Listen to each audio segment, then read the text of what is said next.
picture of butterfly. Butterfly? Yeah, butterfly. We don't see any right now, though. I saw one. Where? It was white. Where did you see it? It was right there. It was over there? Yeah, I saw Why it. didn't you say you killed that little butterfly? I never. Oh, my. You seen a butterfly too? Where did you see a butterfly?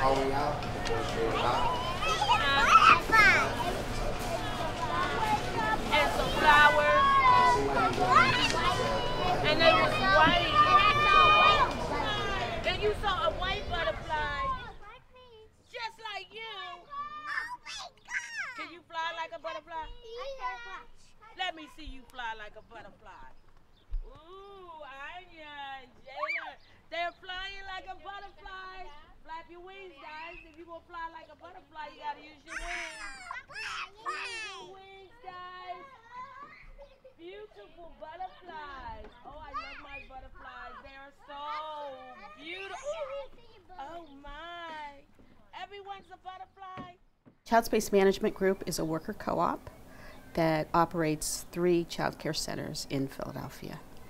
The people who work here can buy into the business. So after you've been an employee for a year, you can buy a share of the business for $5 and then pay a membership fee for $245. So for $250, you can own a piece of the business. Maybe one is for snack time, probably. Yeah, sure, definitely. I have 2. You do, yes.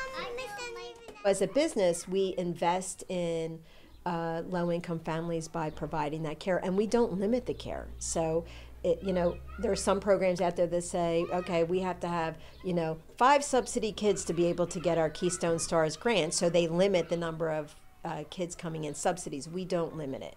Any kid that comes in our door, whether they're subsidized or private pay, as long as we have a space available, we would take that child. So could Child Space do what it's doing if it wasn't a co-op? Yeah, and it would probably be lucrative. Yeah. So why be a co-op?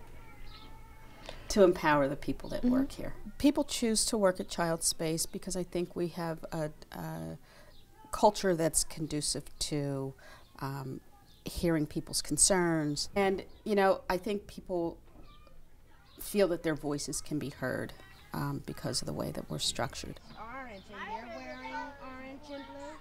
Your favorite color is orange too? All right. Your favorite And orange? blue? You both are wearing orange and blue. If you're committed to the worker, if you want to empower women, if you want to empower minority women to be business owners and to speak up for themselves and to affect policy in the field from the ground up, I think that the worker co-op is the way to go. The ants go marching one by one. Hurrah! Hurrah! The ants go marching one by one. And the little side to side. Nice meeting And they all go down to the ground, sticking out of the land.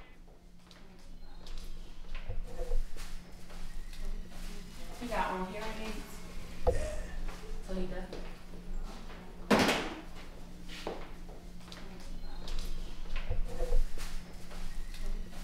You got one hearing aids? So he does. When you're talking about healthcare and your primary motive is profit, that doesn't work so well because, taking care of people is a really, really hard and important thing, and I don't think it should all be about the bottom line. What we do is we take care of people who are elderly, disabled, who may have a temporary need because of illness for somebody to help them with the activities of daily living. And our mission is that in order to provide the quality care that we do, you need to have a quality job. And what we mean by a quality job is benefits, good training, good supervision, recognition of the work that you do. And we feel like that's a basic principle to really doing home care well. To be a home health aide in Pennsylvania, you have to pass the competency test, but in terms of what you actually have to have in hours of training, that's not specified. So Home Care Associates has been in the forefront of offering training. We give them a set of technical skills, but then also the communication skills. Roll you back, okay? Roll your consumer back. 1, 2, 3. Hurry up and pull it up the nose. Just in case he or she have to go to the bathroom, it won't go on you. All right? The workers who work here actually own the company. Once you're with the company for 3 months, you can sign up to be a worker owner. And what that means is that everybody here has an opportunity to share in the decision making in terms of what direction the company goes in, but also if the company is profitable at the end of the year, the board of directors decides, okay, we're going to take some of that profit and put it back into the business. And then we decide, okay, let's take this percentage and give it back to the worker owners. And really the beauty of it is that everybody has one share of the company. So I'm president of the company, I have one share. People who decide they want to be part of the company have one share, so everybody gets an equal dividend. I think it's a really good model for people to feel empowered and like they have some control of their lives.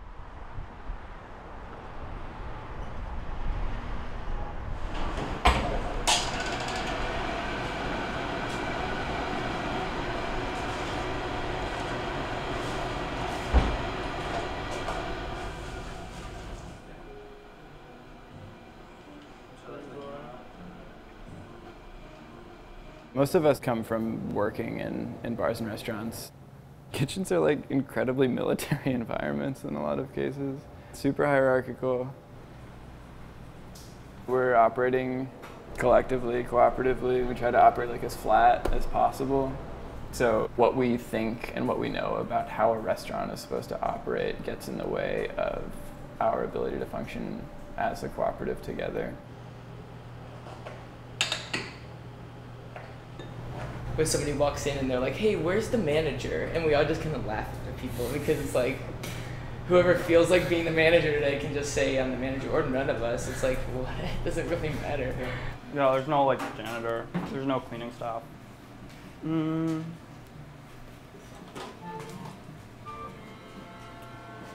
Basically just, there's 2 shifts, AM and PM, back to back. The changeover is around 4 o'clock. And so around like 3, I just start cleaning.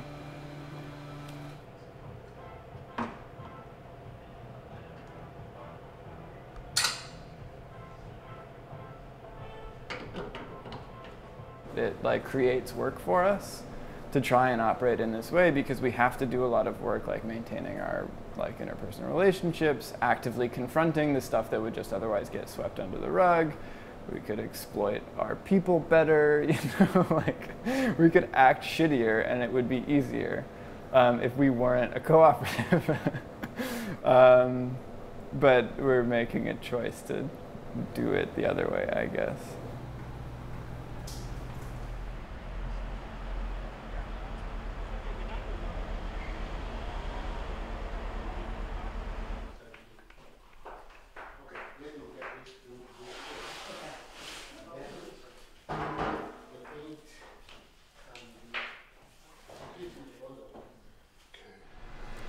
There's a lot of exploitation of the drivers by the dispatch companies, by the medallion owners, and so on. So the idea was that us having our own company, we have more control over the different aspects of the business. And so the idea is that, yeah, we're definitely looking forward to be able to control our destiny. So this is like our service area for the co-op and the taxi union. And in here, like, we hope people come to join, or if they have any problems with dispatching or with the taxi owners, they can come here for that service. So after we leave the service area, so this is Sam. Say hello, Sam. Hi. Hi.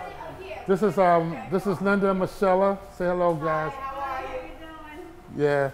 So in here, Are they all co-op members? Yeah. so they're co-owners? Yeah, they're co-owners, yes. And so do you guys drive cabs as Linda does, Michelle, her husband does, Sam drives. Chicago was a long-time organizer with us, and he came back to visit, and hopefully he'll be driving again and become a co-op member. Yeah. So in here is the actual dispatch area. I mean, we still have to set it up, but over here will be the phone operator. Over here will be the actual dispatcher.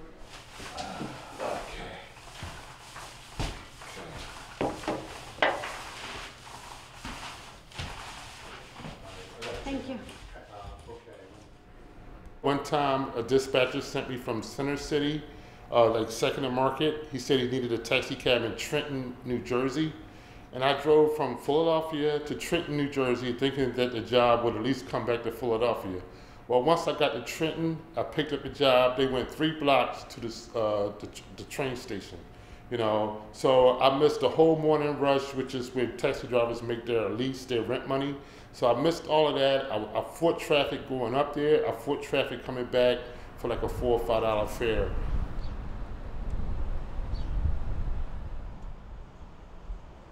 The mission of the Taxi Workers Alliance, is it a good one? Is it a right one? Yeah, because somebody's got to speak up for drivers.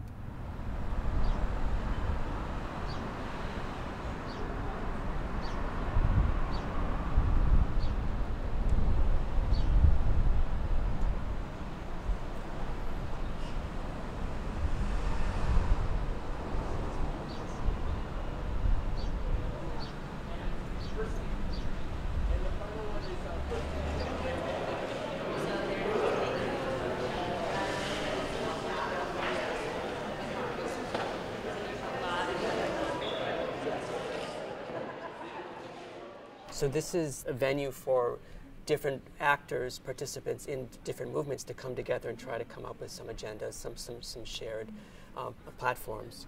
And this particular one is on the solidarity economy. Now within the solidarity economy, cooperatives have a particularly important place. And amongst cooperatives, worker cooperatives have a particularly important place because by virtue of their very structure, they provide an alternative to some of the most problematic dimensions of the mainstream capitalist system. 3 or 4 years ago, no one was talking about solidarity economy in Philadelphia. And so I started a team up with the cooperative movement, which was growing. And Philadelphia is becoming a hub of cooperative development. The challenge is, can we take the momentum that comes from something like this and use it to build something that is institutionalized? I believe that the dominant economic system, we can call it capitalist system, despite many of the benefits it brings in terms of productivity, tends to be built upon exploitative relationships that drive us to be consumers rather than democratic participants in our economic lives. You know, I was just in a conversation with a young child about the game Monopoly, and I was explaining to him how the game Monopoly was designed to challenge landlordism and to show the evils of monopoly, and yet it's become a game where look, I won the game. I drove everyone into poverty. I think of that, and I think of a new game that has been created called Coopoly, where you win the game by cooperating. You're playing against the game, not against one another. Stop, Helen. You can't catch us. You can't catch me. You can't catch me.